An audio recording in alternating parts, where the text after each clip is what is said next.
Good morning बच्चों।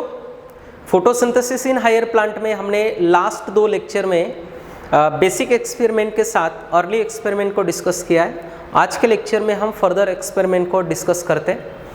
बच्चों, lecture देखते समय आपको नोट डाउन करना है पूरा लेक्चर, उसको रिवाइज करना है और उसी के साथ एनसीईआरटी टेक्स्ट बुक को कंप्लीट करना है और उसी के साथ एक रेफरेंस बुक आपको एमसीक्यू प्रैक्टिस के लिए डेफिनेटली सॉल्व करना है, तभी आप नीट में 360 का टारगेट रख के चल सकते हैं।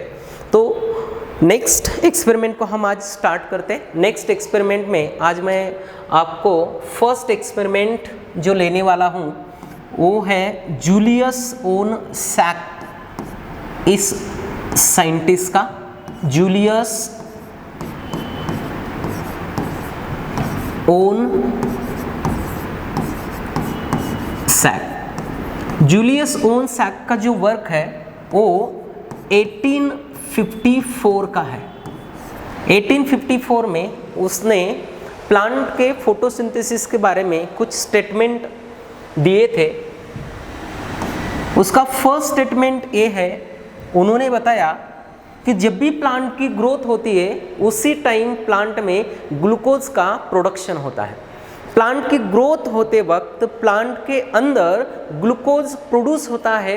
ये जूलियस ओन का फर्स्ट स्टेटमेंट है। तो मैं वही स्टेटमेंट यहाँ पे लिखता हूँ कि ड्यूरिंग प्लांट ग्रोथ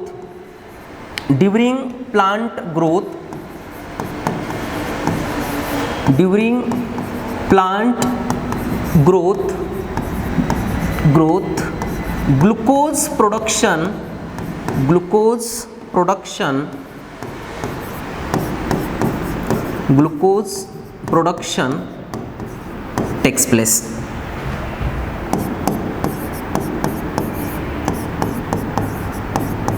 सिंपली बोल सकते हैं कि ग्रोविंग प्लांट ग्लूकोज का प्रोडक्शन करते हैं। सेकंड स्टेटमेंट उसने बोला कि जो भी प्लांट के अंदर मेसोफिल सेल होती है, मेसोफिल सेल हम कंसीडर करते हैं कि एक मेसोफिल सेल है।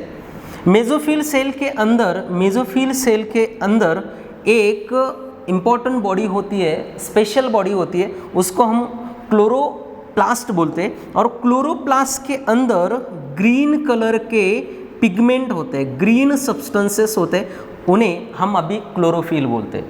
यानी समझो ये एक प्लांट सेल है, प्लांट सेल के अंदर क्लोरोप्लास्ट है और क्लोरोप्लास्ट के अंदर ग्रीन सब्सटेंसेस है, उन्हें हम क्या बोल सकते हैं? क्लोरोफिल बोल सकते हैं। तो अगर हम इसे स्टेटमेंट के फॉर्म में लिखते हैं तो ही सेड दैट, उन्होंने एक कहा कि he said that plant cell contain green substances,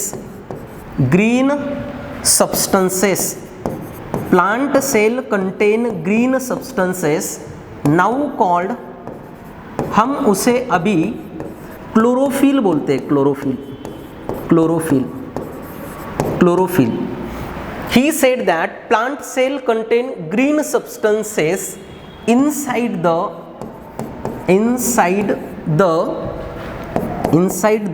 special body, और उस स्पेशल बॉडी को हम अभी नाउ कॉल्ड क्लोरोप्लास्ट। यानी सिंपली आपको समझ में आना है कि प्लांट सेल के अंदर ग्रीन सब्सटेंसेस होते हैं, उन्हें हम क्लोरोफिल बोलते हैं, और क्लोरोफिल एक स्पेशल बॉडी के अंदर होते हैं, उस बॉडी को हम क्लोरोप्लास्ट बोलते हैं। सही है। और फिर उन्होंने कहा कि जो भी ग्लूकोज प्रोडक्शन है वो ग्रीन पार्ट में होता है प्लांट के, यानी ग्रीन बॉडी में होता है, ग्रीन सब्सटेंस के अंदर होता है, ऐसा बोल सकते हैं। उन्होंने फिर से बोला कि ग्लूकोज प्रोडक्शन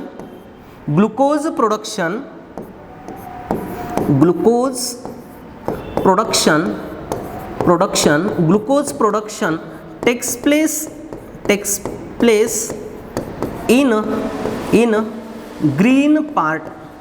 ग्रीन पार्ट के अंदर ग्लूकोज प्रोडक्शन होता है। Glucose production takes place in green part and which is stored in the form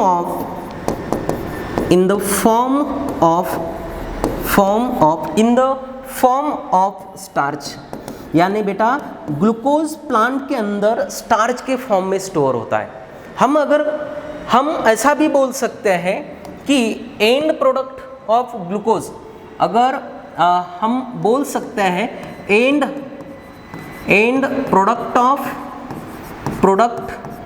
of photosynthesis कौन सा है, तो वो है glucose.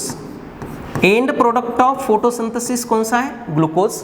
Yes, transported form of glucose, plant में ग्लूकोज किस फॉर्म में ट्रांसपोर्ट किया जाता है, one part two another part, एक जगह से दूसरी जगह पे ग्लूकोज किस फॉर्म में ट्रांसपोर्ट करते हैं, transported form of glucose. Plant के अंदर ग्लूकोज किस फॉर्म में ट्रांसपोर्ट होता है, तो वो है सुक्रोज। दोनों भी क्या है बेटा, शुगर है एक तरह की, सुक्रोज। एंड हम और बोलते हैं storage form of glucose. Glucose का स्टोरेज फॉर्म कौन सा है, वो है स्टार्च। यानी आपको ये 3 MCQ पता होने चाहिए। फोटोसिंथेसिस का एंड प्रोडक्ट कौन सा है, ग्लूकोज। प्लांट के अंदर ग्लूकोज कौन से फॉर्म में ट्रांसपोर्ट किया जाता है, सुक्रोज के फॉर्म में। और प्लांट के अंदर ग्लूकोज किस फॉर्म में स्टोर किया जाता है, वो है स्टार्च। ओके, तो ये आपको पता होना चाहिए। यस, ग्लूकोज क्या है सर, अगर इसको हम डिटेल में बोलेंगे तो ग्लूकोज एक मोनोसैकेराइड है, मोनोसैकेराइड। यस, सुक्रोज क्या है, सुक्रोज एक डाइसैकेराइड है, डाइसैकेराइड। और स्टार्च जो है वो एक पॉलीसैकेराइड है, हमें पता होना चाहिए।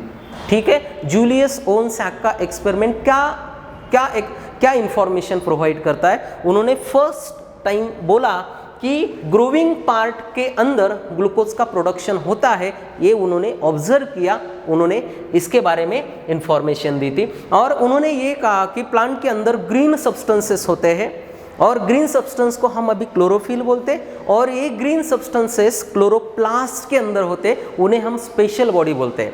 ओके, तो और उन्होंने फाइनली यही बताया कि फोटोसिंथेसिस में जो भी ग्लूकोज का प्रोडक्शन होता है तो वो किसके अंदर होता है, ग्रीन पार्ट के अंदर, और वो किस फॉर्म में स्टोर किया जाता है, स्टार्च के फॉर्म में। ओके, नेक्स्ट, अभी जूलियस ओनसैक के बाद नेक्स्ट साइंटिस्ट जो है, तो नेक्स्ट साइंटिस्ट है टी डब्ल्यू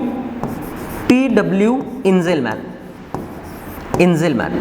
और टी.डब्ल्यू. इंजेलमैन, इनका जो लाइफ स्पैन है तो 1743 से 1909 उनका लाइफ स्पैन है, बर्थ और डेथ है। जूलियस ओनसैक के बाद टी.डब्ल्यू. इंजेलमैन को हम देख रहे हैं।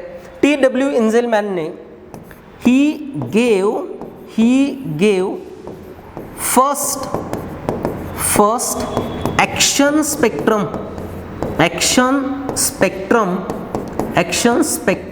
Of photosynthesis. बेटा इन्होंने क्या दिया है, एक्शन स्पेक्ट्रम दिया है, फोटोसिंथेसिस का एक्शन स्पेक्ट्रम दिया है। आपको एक्शन स्पेक्ट्रम के बारे में, सर एक्चुअल एक्शन स्पेक्ट्रम का मतलब क्या है, तो एक्शन स्पेक्ट्रम को क्या बोल सकते हैं, तो एक्शन स्पेक्ट्रम इसका मतलब है rate of photosynthesis at different wavelength of light. Different wavelength of light के अंदर फोटोसिंथेसिस का रेट क्या होगा, उसे हम बोल सकते हैं action spectrum. Yes, rate of photosynthesis at different wavelength of light is called action spectrum. यानी जो भी हमारा विबज्योर है, विजिबल स्पेक्ट्रम ऑफ लाइट है, उसके अंदर फोटोसिंथेसिस का रेट क्या रहेगा, किस लाइट में फोटोसिंथेसिस ज़्यादा है, किस लाइट में फोटोसिंथेसिस कम है, इसे डिटरमाइन करने के लिए हम एक्शन स्पेक्ट्रम का स्टडी करते हैं। हाँ, अभी हम देखने वाले तो टी.डब्ल्यू. इंजेलमैन ने वही एक्शन स्पेक्ट्रम को एक्सप्लेन किया है। First action spectrum T W. Engelmann ने दिया है। अगर हम एक्शन स्पेक्ट्रम की बात करते हैं तो action spectrum is directly proportional to absorption spectrum. जिस लाइट का एब्सॉर्प्शन ज़्यादा होगा वहाँ पर रेट ऑफ फोटोसिंथेसिस ज़्यादा होगा और उसे हम एक्शन स्पेक्ट्रम बोल सकते हैं। तो मैं यहाँ पे लिख सकता हूँ एक्शन स्पेक्ट्रम, एक्शन स्पेक्ट्रम मतलब बेटा rate of photosynthesis at different wavelength of light. Action spectrum is directly proportional to absorption spectrum. Absorption spectrum, absorption मतलब लाइट का absorption, different wavelength of light का एब्सॉर्प्शन, यानी मग कौन सी लाइट कौन से पिगमेंट मैक्सिमम एब्सॉर्ब करते हैं तो pigment chlorophyll A and chlorophyll B maximum light का एब्सॉर्प्शन शो करते हैं। इसकी वजह से action spectrum resemble with absorption spectrum of chlorophyll A and B. तो मैं यहाँ पे एक सेंटेंस लिख रहा हूँ, जो भी एक्शन स्पेक्ट्रम है वो किससे रिजेंबल करता है, किसके जैसा है, तो action spectrum of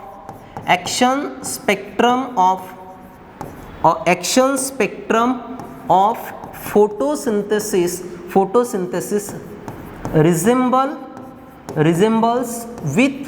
resembles with absorption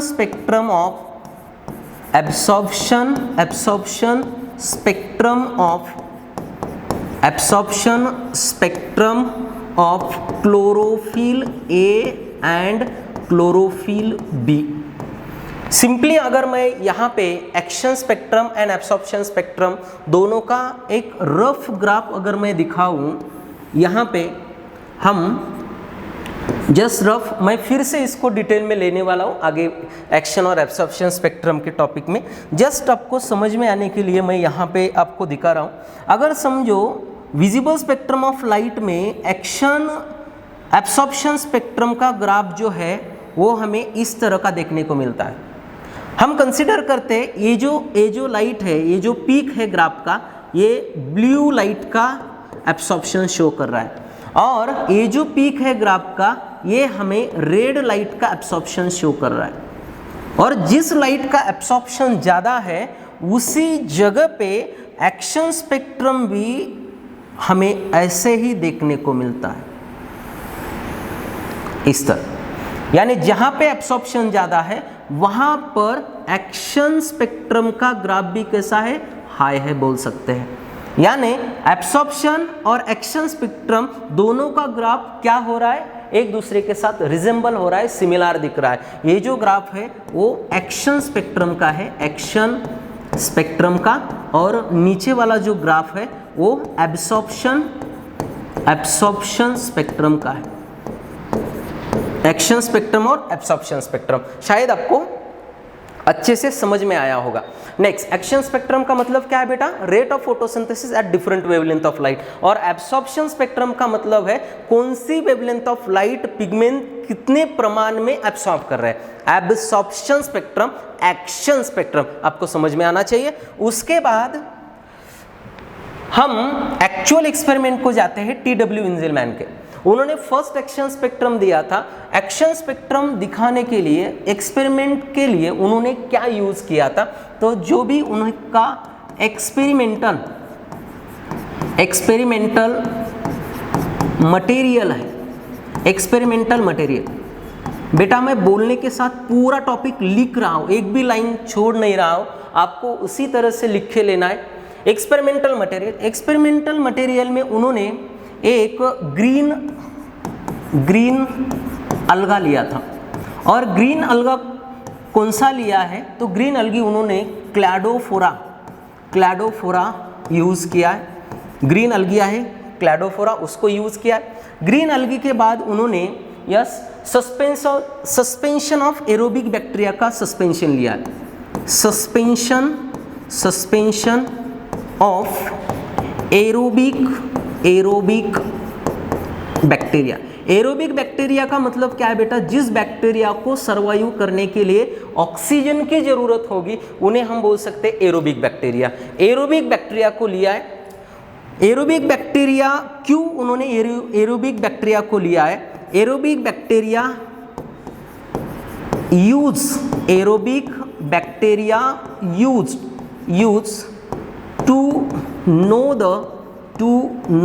the site of oxygen evolution. Oxygen कहाँ पे रिलीज होता है वो साइट डिटरमाइन करने के लिए एरोबिक बैक्टीरिया का यूज किया है, आपको ये पता होना चाहिए।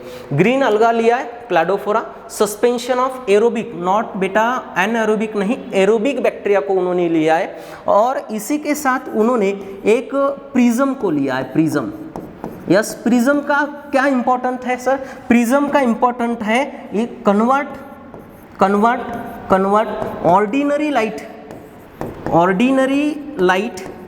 ऑर्डिनरी लाइट होते हैं उसको कन्वर्ट करता है visible spectrum of light, visible spectrum of light. Ordinary light को विजिबल स्पेक्ट्रम ऑफ लाइट में कन्वर्ट करने के लिए प्रिज्म का यूज किया। अभी अब विजिबल स्पेक्ट्रम ऑफ लाइट इसका मतलब क्या है? अगर मैं आपको बोलूं विजिबल स्पेक्ट्रम ऑफ लाइट, तो visible spectrum of light, visible spectrum of light मतलब इसमें 7 लाइट के वेवलेंथ को मेंशन करते हैं हम।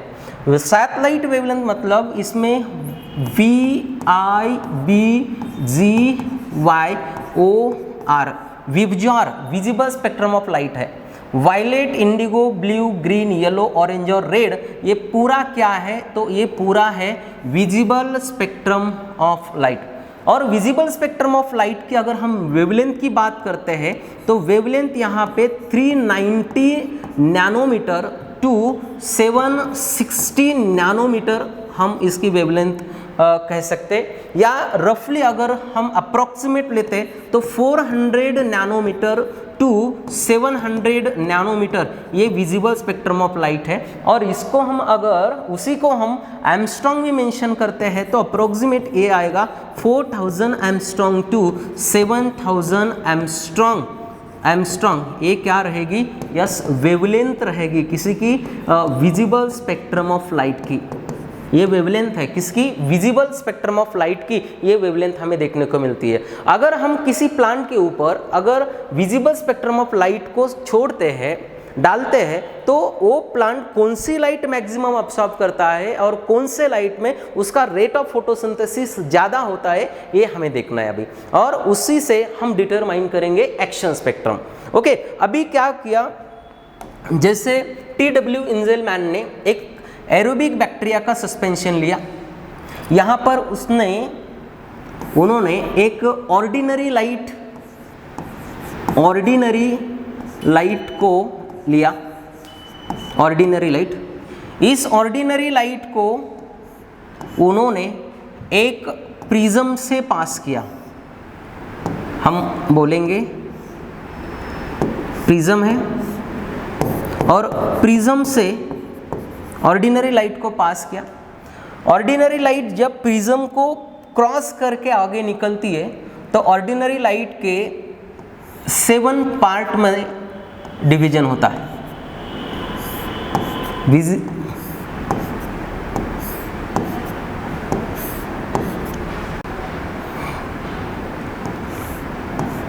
7 पार्ट में हम जैसे कंसीडर करते हैं, ये VIBGYO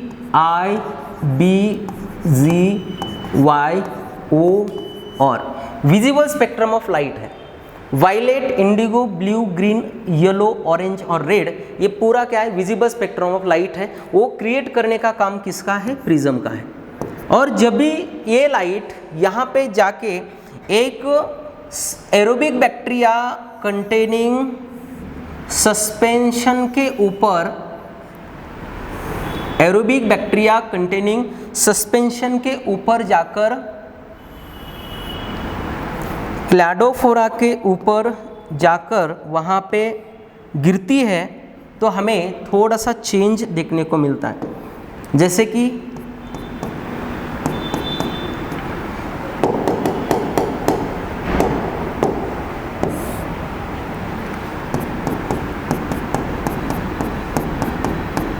इसमें हम एक एरोबिक बैक्टीरिया का सस्पेंशन बोल सकते हैं इसको, एरोबिक बैक्टीरिया का सस्पेंशन है।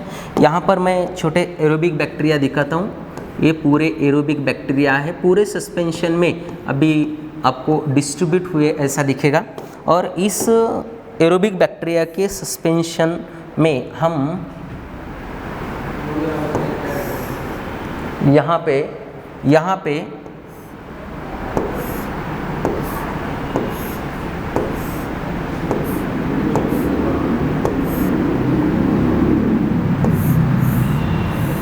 क्लैडोफोरा को लिया है।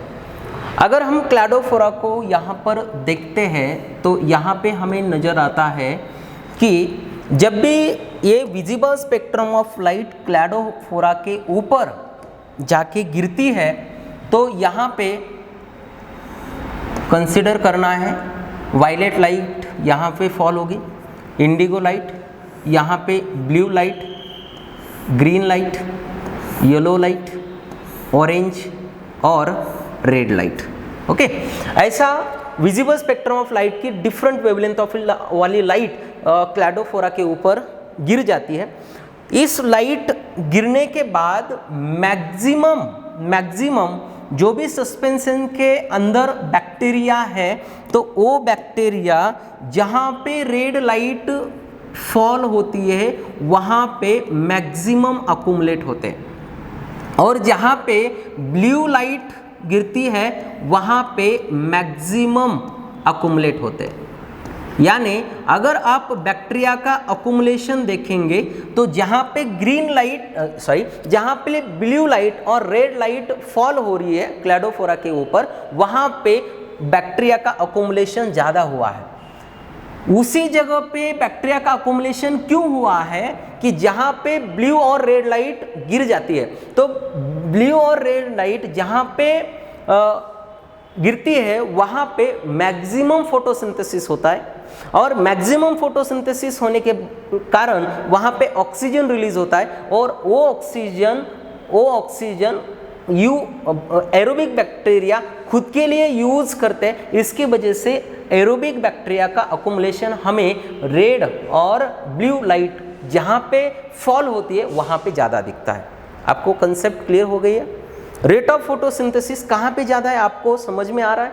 Rate of photosynthesis sir red और ब्लू लाइट में ज़्यादा है, क्योंकि वहाँ पे रेट ऑफ फोटोसिंथेसिस ज़्यादा है, इसी वजह से वहाँ पे ऑक्सीजन रिलीज हुआ, और ऑक्सीजन लेने के लिए वहाँ पे एरोबिक बैक्टीरिया का अकुमुलेशन हमें देखने को मिलता है। यानी इस एक्सपेरिमेंट से ये प्रूव होता है कि rate of photosynthesis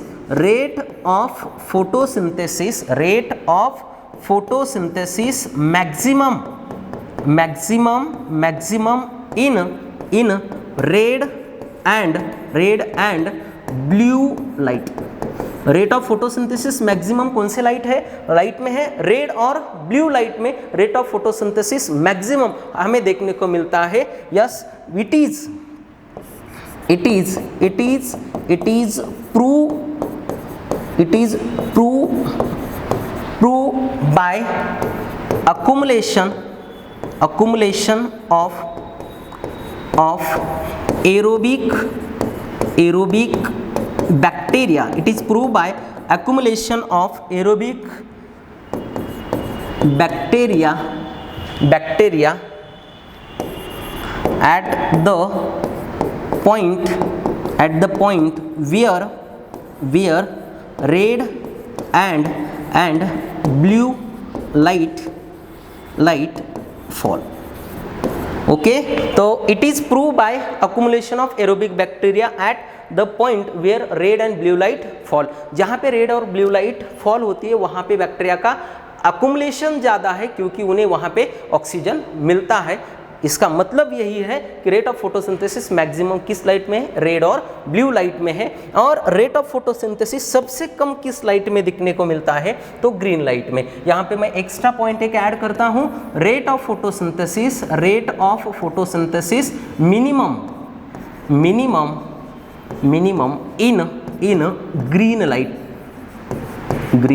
green light में रेट ऑफ फोटोसिंथेसिस हमें बहुत ही कम देखने को मिलता है, रेड और ब्लू लाइट में सबसे ज़्यादा है। First action spectrum given by TW इंजेलमैन, ये आपको ध्यान में रखना है। तो आज के लेक्चर में हमने दो एक्सपेरिमेंट को डिस्कस किया, एक जूलियस ओनसैक का एक्सपेरिमेंट और सेकंड TW इंजेलमैन का एक्शन स्पेक्ट्रम एक्सपेरिमेंट हमने डिस्कस किया है। नेक्स्ट लेक्चर में रिमेनिंग एक्सपेरिमेंट को देखते हैं। Thank you very much.